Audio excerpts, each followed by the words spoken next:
Halo, nama saya Jeremia Torna Mulato Sidabutar, NIM 71 2018 269.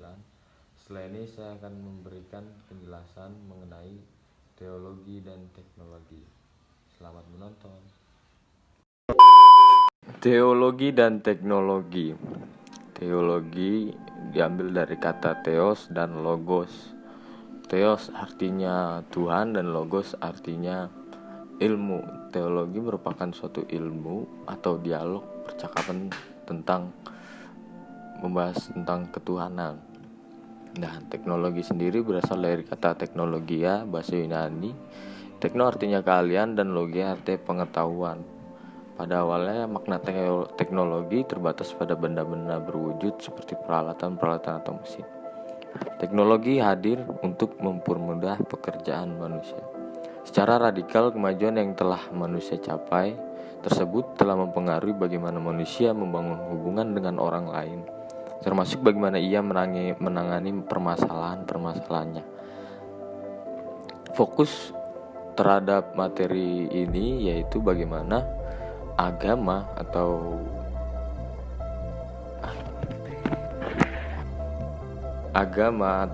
digital dalam eklesiologi atau digital dalam gereja.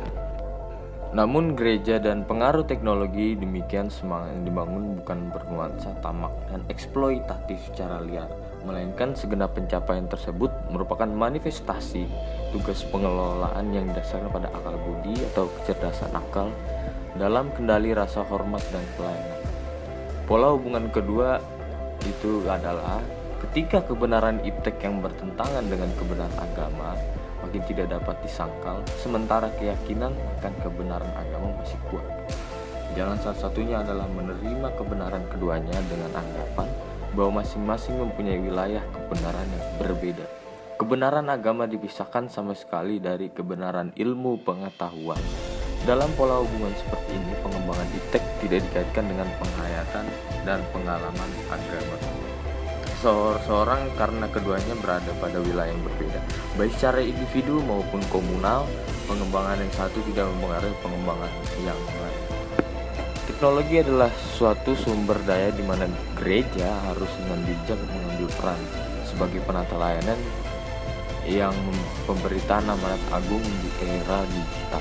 Dalam kerangka pemahaman digital eklesiologi, seperti penulis Stetzer, technologicalization of the church atau teknologifikasi gereja adalah sebuah tantangan sekaligus peluang yang sangat besar di mana setiap individu jemaat para pelayanan firman perlu memanfaatkan teknologi untuk memungkinkan pelayanan misi gereja. Stetzer menawarkan 3 hal terkait bagaimana gereja dan dapat memanfaatkan teknologi digital di dalam memenuhi panggilan eklesiologis. Misalnya, antara lain, pertama, teknologi enables communication. Melalui sosial media atau melalui seperti blog gereja, maka seharusnya dapat dengan mudah dibangun sebuah komunikasi secara langsung dan jemaat di sepanjang hari bahkan minggu.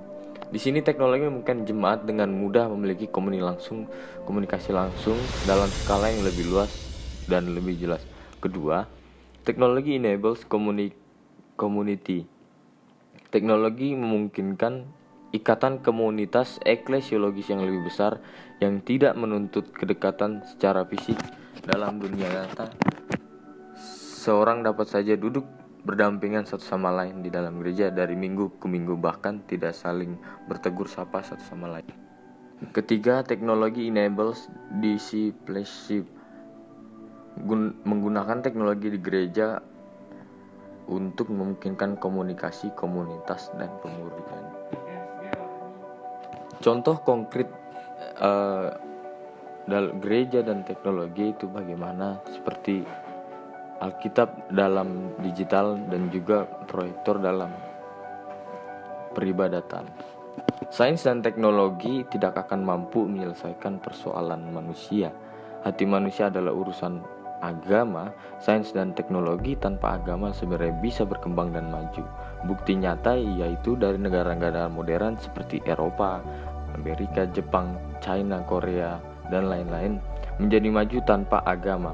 Hanya saja masyarakat yang tidak mengenal agama maka sains dan teknologi yang dikembangkan justru bisa jadi merusak kehidupan mereka sendiri. Dengan demikian, agama, sains, dan teknologi selalu diperlukan, tetapi semua harus didudukan sesuai dengan tempatnya atau ruang masing-masing. Demikian merupakan